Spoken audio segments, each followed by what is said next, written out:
안녕하십니까. 공병호 TV의 공병호입니다. 오늘 공병호 시사 대담에서는 아주 귀한 분을 모셨습니다. 벤자민 윌컨슨 세미컨덕터의 CEO로 계시는 우리나라에서 한국 최초로 반도체 회로 설계를 담당하셨던 분입니다. 반갑습니다. 네, 안녕하세요. 또 한 분은 여러분이 잘 아시는 요즘 한참 붕 뜨고 있는 바실리아 TV의 조슈아님 모셨습니다. 네. 반갑습니다. 반갑습니다. 오늘 말이죠. 예, 결국은 지금 이제 한국의 현재 사전투표 조작 문제와 관련해 가지고 화웨이와 관련됐고 선관위 유무선 통신망에서 문제가 발생한 거죠. 그렇죠. 많은 사람들이 이제 화웨이를 의심하고 또 많은 사람들이 LG U 플러스 문제도 거론하거든요. 예. 어떻게 생각하십니까? 그 LG U 플러스는 LTE를 먼저 시작을 했어요. 예. 한국에서요. 그런데 그 LG가 그러니까 럭키 금성 자체가 반도체도 한번 시도한 적이 있거든요. 예. 근데 되지 않고 망했어요. 음. 근데 LG에서는 지금 잘하고 있는 게 소프트웨어 쪽을 좀 잘하고 있어요. 근데 그러니까 회사에 따라서 하드웨어 오리엔티드 하는 데가 있고, 그 다음에 칩을 설계하는 데가 있고, 소프트웨어 하는 데가 있는데, 소프트웨어 하는 사람들은 소프트웨어 하는 사람의 생각대로 움직여요. 소프트웨어 하는 사람들은 대충 만들어가지고, 빨리 릴리즈 하고, 그냥 또 고치고, 또 고치고, 또 고치고, 그렇게 하다 보니까, 이게 아주 깊게 보는 그런 눈이 없는 거죠. 예를 들어서 이런 시스템을 해가지고 지금 선거처럼 굉장히 중요한 거라면 이게 국가 안보에도 관계가 되는 건데 당연하죠. 그것을 생각 안 하고 화웨이 제품을 했는데 나중에 보니까 미국에서 지금 전부 다 크레임이 들어왔죠. 예. 화웨이 제품에 폴란드에서 스파이지 됐다. 이런 식으로 전부 다 들어왔기 때문에 지금 아예 소프트웨어 컬처만 있는 회사에서 하드웨어를 도입할 때 우방을 생각 안 하고 그냥 중국 몽에 붙어가지고 싸면 좋은 줄 알고 그렇게 그러니까 전혀 안보에는 관계없이 채택됐다고 봅니다. 그런데 이제 지금 말씀을 하시니까 예. 지난해 6월 무렵에 상당히 한국이 시끄러웠거든요. 예, 왜냐면 그 당시에 이제 트럼프 행정부가 화웨이 제품을 퇴출시킬 때니까. 예, 그래서 미국과 동맹국들은 화웨이의 시스템을 써서 안 된다. 예, 그 당시 해리 해리스, 예, 미 국무부, 예. 미 국방부가 다 주의 경고를 했고 또 해리 해리스 대사 같은 경우는 한 번 정도가 두 번 정도 아예 탁 꼽아가지고 LG U 플러스한테 경고를 했단 말이죠. 예. 그런데 지금 1년 만에 또 큰 그 화웨이 때문에 너무나 이제 한국 사람들이 진통을 겪고 있는데 그런 거를 왜 화웨이 그 시스템을 2013년부터 도입했다는데 왜 그런 결정을 내렸습니까? 싸기 때문에 그렇게 한 겁니까? 소프트웨어 하는 그 문화에 있는 회사는 하드웨어를 잘 몰라요. 그러니까 뭐 여기도 되고 저기도 된다니까 한 것 같은데 만약에 하드웨어를 좀 아는 사람이면 이건 백도어도 만들 수 있겠다 이런 것을 생각하고 할 텐데 그랬으면 LG에다가 그러니까 화웨이에다 주지 않고 차라리 삼성한테 주면 좋을 텐데 그러면 그 비밀이 새어나가지 않을 거 아닙니까? 근데 외국에다가 주면서 한국의 보안을 생각 안 하고 그것은 소프트웨어 하는 사람들의 그 회사의 그 문화 때문에 그렇습니다. 작년도에 이제 예. 그 문제가 한참 그 화웨이의 5G 관련된 그 시스템 예. 서버 문제가 됐을 때 제가 이제 그 언론을 쭉 추적해 보니까 미국에는 상원위원들이 그렇게 관심 있는 사람들이 많아가지고 그렇죠. 행정부보다 상원위원들이 경고를 해가지고 한국에도 편지도 보냈어요. 예. 화웨이 제품 쓰지 말라고. 그래서 이 사람들은 보이는 세계뿐만 아니고 보이지 않는 세계가 미치는 영향을 이렇게 정확하게 정치하는 사람도 알고 있구나. 그런 그렇죠. 판단을 했거든요. 전문가죠. 그러니까 지금 그 하위 조금 전에 말씀하신 것 중에 제가 인상적인 게 한국에서 대기업을 하면은 예, 돈만 챙기면 안 되고 예, 중장기적으로 한국의 안보 문제에 위해를 가할 수 있는. 근데 그 2013년이면 훨씬 전에 미 상원위원들이 네. 다 그 문제에 대한 위험성을 알고 있고 이미 화웨이 초기에 5G를 도입할 때 이미 경고를 했더군요. 그렇죠. 편지를 가지고. 예, 그때 아마 바이든 부통령이 중국을 가던 길에 한국을 들렀던가 그렇단 말이에요. 예, 그러니까 이번 사태를 보면은 정말 LG 그룹 차원에서뿐만 아니고 LG U+가 앞으로 얼마나 많은 그런 고통을 주겠냐, 이런 문제가. 그럼 이걸 선거면은 단 국방 문제는 없겠냐, 이야기야. 그게 또 LG 플러스가 화웨이 제품을 쓰게 되면요. 그게 그 한 도시를 갖다가 다 감시하는 감시망을 만들 수 있습니다. 그렇게 되면 완전히 중국에서 그 중국 그 국민들을 갖다가 일일이 얼굴까지 다 감시해가지고 다 하는 것처럼 AI까지 써서 그렇게 하는 것처럼 한국을 그렇게 감시할 수 있습니다. 그렇게 된다면 이거는 완전히 인권이 유린이 되고 어떤 일이 일어날지 몰라요. 그 당시에 LG U+가 화웨이 시스템을 도입할 때 그 당시 의사결정을 내리는 최고 장소에 이상철 씨가 있었거든요. 예. 그 장관직을 수행했고 예. 그 정도 안목이 충분히 있는 사람인데 어떻게 그런 결정을 내렸는지 모르겠어요. 나는 작년 때 엄청나게 경로했거든요. 어떻게 당신들이 이런 결정을 내릴 수 있냐 이야기야. 그것은 뭔가 리베이스 있지 않고서는 그리고 LG 그렇죠. U+를 물러난 다음에 짧지만 예. 화웨이에 고문으로 가 있었단 말이죠. 그러니까 좀 이상한 거예요. 한국의 국가의 통신부 장관도 지내고 예. 가장 큰 대기업에서 그런 시스템망을 구축하는데 기여한 사람이 마치자마자 바로 화웨이에 고문을 가니까 그걸 오해 안 하겠냐 이야기죠. 다 신문에 났지 않습니까 그때. 아니 그게 다 왜냐면 그 사람들은 자기네들이 한국에다가 시리를 만들려고 하는 계획에 다 동조했으니까 얼마나 고마운 사람이겠어요.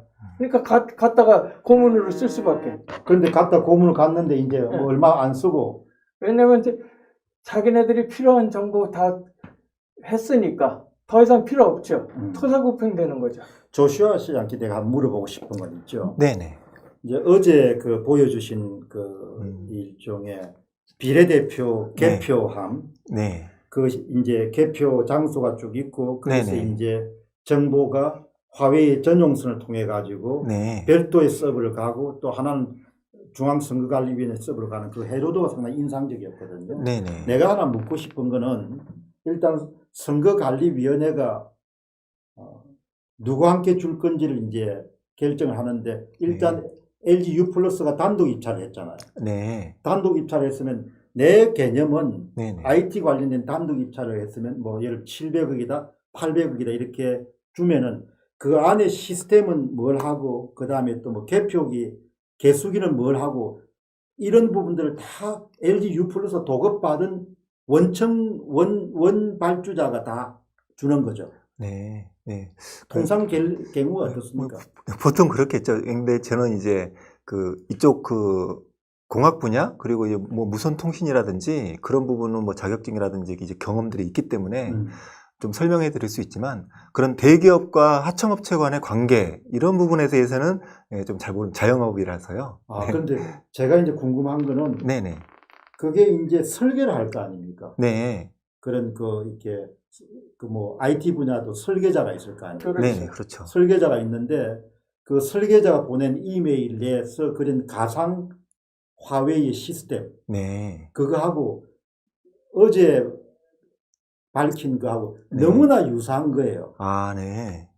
그러니까 그 자기가 이제 IT 분야의 대기업하고 그다음 공공기관에 이제 발주를 받으면은 구체적인 작업을 들어가기 전에 일단 미장 이런 것처럼 이렇게 그렇죠. 그래서 자기가 일종의 건축가, IT 건축가 같은 업무를 합니다. 네. 근데 제가 볼 때는 이번에 사전선거 조작건이 네. 이런 구도화에 된 것 같습니다. 그래가지고 설계 도면을 그래 보내줬는데 네. 1번, 2번, 3번, 3번 그래 공병호 TV에서 방영을 했거든요. 예. 그러면 내가 이제 궁금한 거는 그러면 이 종류의 그 아키텍처랍니까? 그렇죠. 네. 아키텍처를 하면 누가 설계 도면을 그렸을 거 아니에요. 그렇죠. 뭐 예를 들면은 개수기를 통과한 그런 정보는 어떤 라인을 통해 가지고 화웨이의 어떤 뭐 관련된 서버에 들어가고 거기서 적당한 정도의 마사지를 거쳐 가지고 네. 뭐 어디로 그거 전체를 누가 그림을 그렸을 거 아니에요. 그 그렇죠. 그림을 그린 사람이 LG U 플러스 쪽이냐 아니면 LG U 플러스의 1차 협력업체에서 한 거냐 아니면은 화웨이에서 한 거냐. 저는- LG U 플러스는 기본적으로 소프트웨어 회사지 않습니까? 예. 그러니까 분명히 밴드들이 있을 거란 말이죠. 누가 했을 거 아니냐, 이게. 제가 보는 입장에서는 그 하드웨어를 제대로 모르는 경우에 예. 턴키 베이스로 줬을 겁니다. 참 왜냐? 재밌어. 통째로 니네들이 알아서 해라. 소프트웨어 회사니까. 그러니까 소프트웨어 회사니까 그런 개념이 됐을 겁니다. 그럼 퉁치기 해볼게요. 퉁치기 했겠죠. 우리가 받아가지고 예. 마진 남기고, 예. 뭐 한 500억 정도 주고, 예. 거기에서 서버하고 다 예. 해가지고. 거기서 그러면서 들어와서 무슨 짓을 하는지도 제대로 모를 수도 있죠.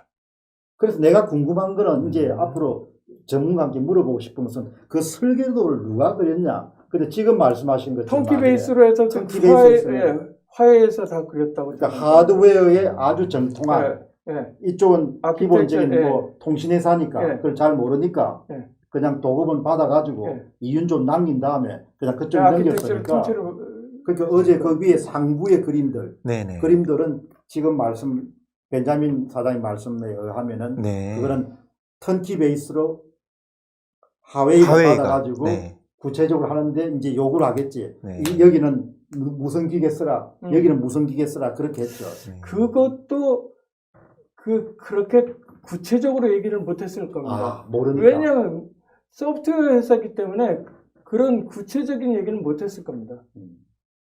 근데 어제 이제 개수기 문제 됐지 않습니까? 네네. 그 개수기 관련해서 좀 말씀도 하시고 한번 물어볼 게 있어요. 네. 실은 어제 혹시 그 제가 촬영한 영상을 한번 보셨는지. 네, 봤습니다. 네. 네. 보셨군요. 고맙습니다. 네. 몇 번 반복해서 봤어요. 그럼 잘 만든다는 이야기네. 네. 아니, 그러면 거기에 대해서 그 선거 부정을 가정했을 경우에 예. 그 시나리오 구성도가 있지 않습니까? 예.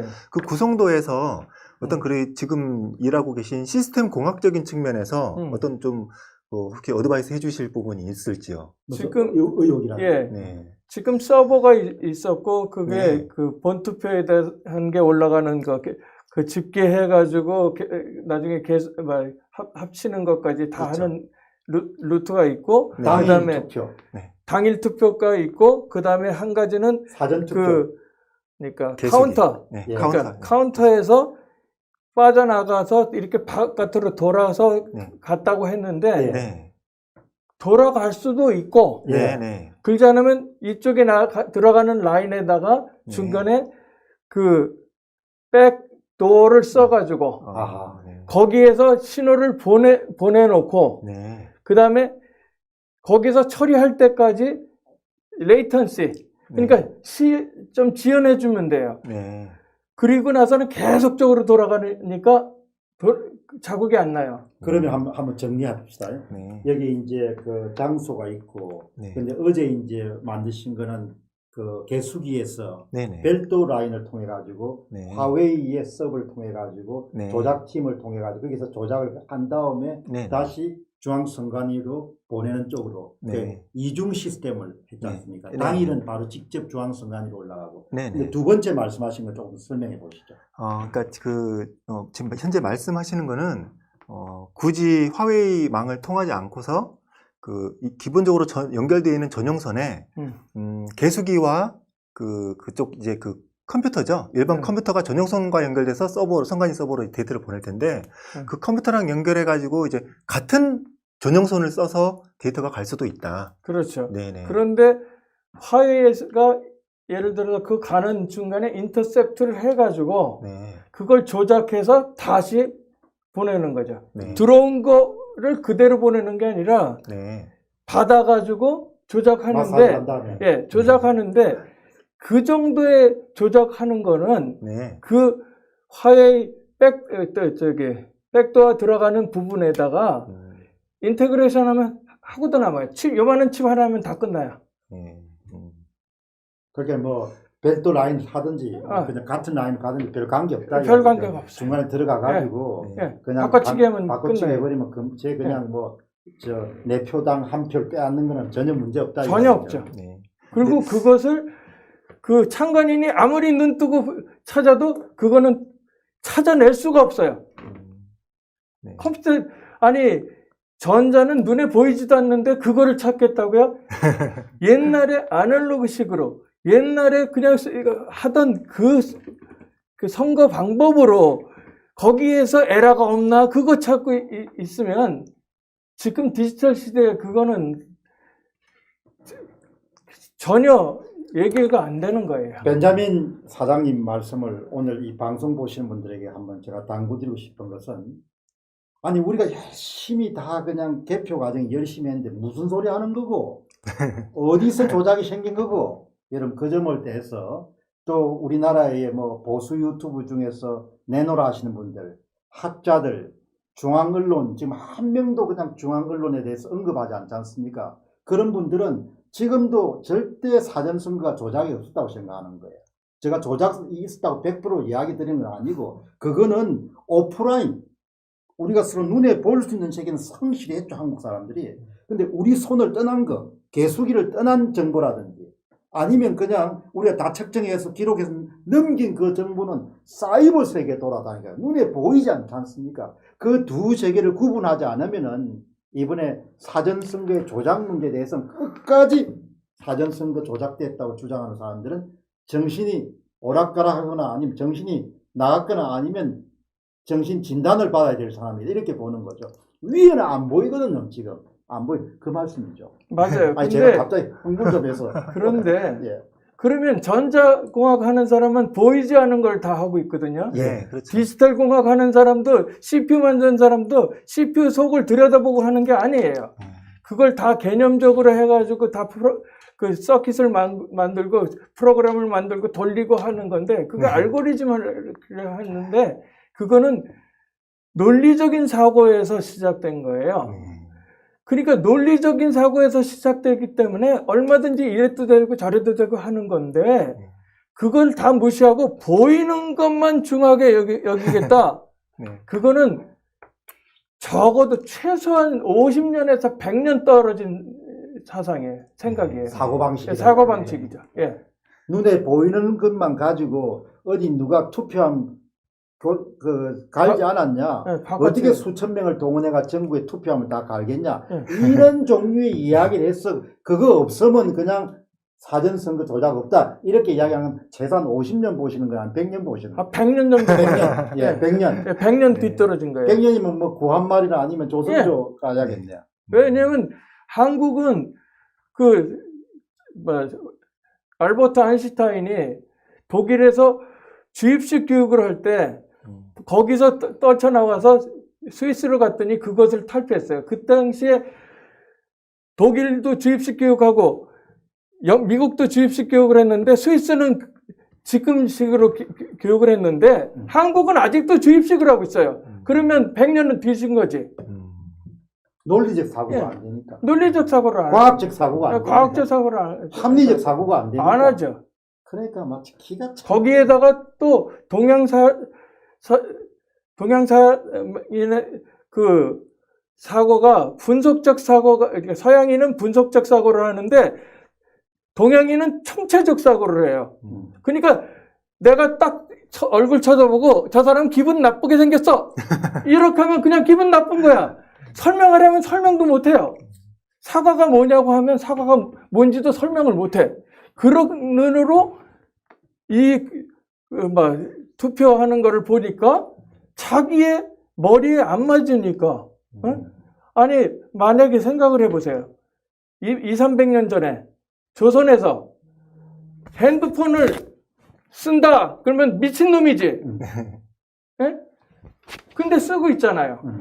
그러면 내가 모른다고 해서 그것을 거기에서 제한이 되는 게 아니라 그걸 쓰고 있는 사람들한테 제대로 물어봐야지.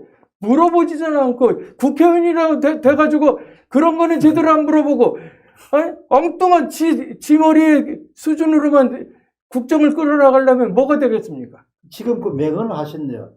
내가 모르는 것은 존재하지 않는 것이다. 예, 이거네. 그렇죠. 내가 모르는 것은 존재하지 않는 것이다. 이렇게 하니까 통계 분석 결과가 현저하게 조작 증거를 제시해도 그걸 안 보는 거 아니에요. 아니, 그, 아예 문을 닫아요. 어느 정도냐면, 내가, 제 친구가 하나 있었어요. 근데 누구라고는 얘기를 할 수가 없어요. 근데, 이런 거를 갖다가 한번 보냈어요. 그랬더니, 그 친구가 서울대에서 박사 받아서 그 교수하는 분이에요. 현재 교수예요. 이런 거 보내지 마라! 그러는 거예요. 그래서 깜짝 놀랐어요. 왜, 뭐라 그러냐면, 나는 약간, 진보는, 완전 진보는 아니지만, 진보 경향에 있으니까, 보내지 말라. 그 사람 공학자예요. 공학자면, 그런 게 들어왔을 때 분석해서, 그것이 맞다, 안 맞다, 반박을 하지 않고, 아예 보지도 않고, 거부를 한다고 하면, 그거는 공학자가 아니죠. 이상하네. 오늘 정말 저하고 죽이 잘 맞네요. 호흡이 아주 맞습니다. 그 보이지 않는다고 해서 자기가 모른다고 해가지고 존재하지 않는 것이다. 보이지 않기 때문에 존재하지 않는 것이다. 경험해 본 것이 없기 때문에 존재하지 않는 것이다. 내가 잘 모르기 때문에 존재하지 않는 것이다. 그걸 탈피해야 이번에 사전선거 조작 문제도 보일 수 있지 않겠느냐. 그렇죠. 그렇게 생각합니다.